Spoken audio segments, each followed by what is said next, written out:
মিঠুন, এবারের ঈদ যাত্রা নির্বিঘ্ন করতে কি ধরনের প্রস্তুতি দেখছেন জানাবেন।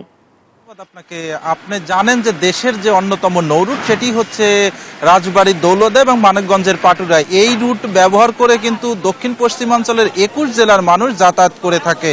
তবে ঈদকে কেন্দ্র করে কিন্তু বাড়তি চাপ পড়ে এই রুটে। তবে কর্তৃপক্ষ কিন্তু এই ঈদকে সামলাতে যাতে যাত্রীদের ভোগান্তি না হয় তার জন্য কিন্তু যথেষ্ট ব্যবস্থা গ্রহণ করেছে। আমি বিআইডব্লিউটি এর সঙ্গে কথা বলেছিলাম।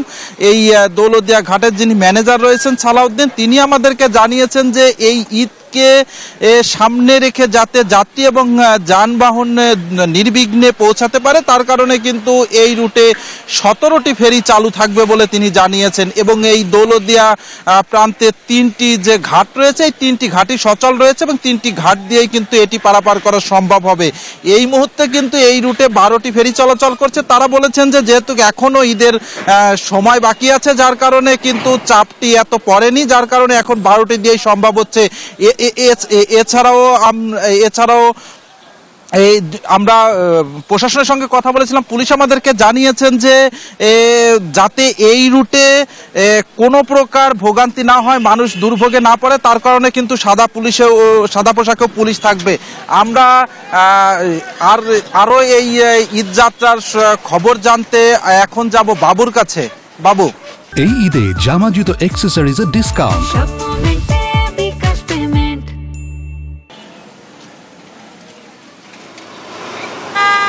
মিথুন, আপনাকে ধন্যবাদ। উত্তরবঙ্গে ঈদ যাত্রা নির্বিঘ্ন করতে নানা ধরনের প্রস্তুতি নিয়েছে প্রশাসন এবং হাইওয়ে পুলিশ।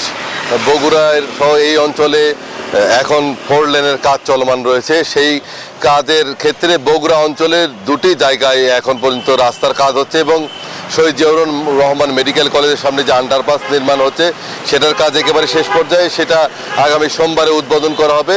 বাকি যে 2টি স্থানে কাজ চলছে সেটা 25 তারিখের আগেই সম্পন্ন হবে।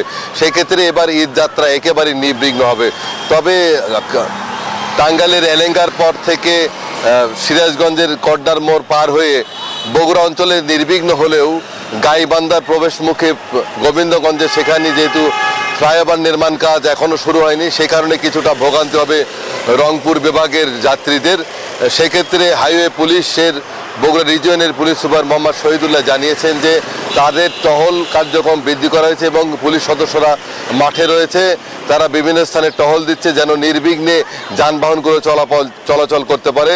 এই বগুড়া অঞ্চলে যেন কোনো যানবাহন আটকে না থাকে এবং কোনো কারণেই যেন বাস সহ অন্যান্য যে যানবাহন সেগুলোর যেন যানজটের শিকার না হয় সে বিষয়ে তাদের তদারকি রয়েছে। জেলা প্রশাসন এবং পুলিশ প্রশাসন সহ হাইওয়ে পুলিশ এবং পরিবহন মালিক সংশ্লিষ্টরা এই বিষয়ে কাজ করছে। সাসেক প্রকল্পের কর্মকর্তাও জানিয়েছে তাদের কাজ এই অঞ্চলে প্রায় শেষ পর্যায়ে, শুধু গোবিন্দগঞ্জ এবং পলের বাড়ির ফ্লাইওভার নির্মাণ ছাড়া। সেই ক্ষেত্রে নির্বিঘ্নে ঈদ যাত্রা করবে উত্তর জনপদের মানুষ। এই ছিল বগুড়াতে সর্বশেষ। ফিরে যাবে স্টুডিওতে।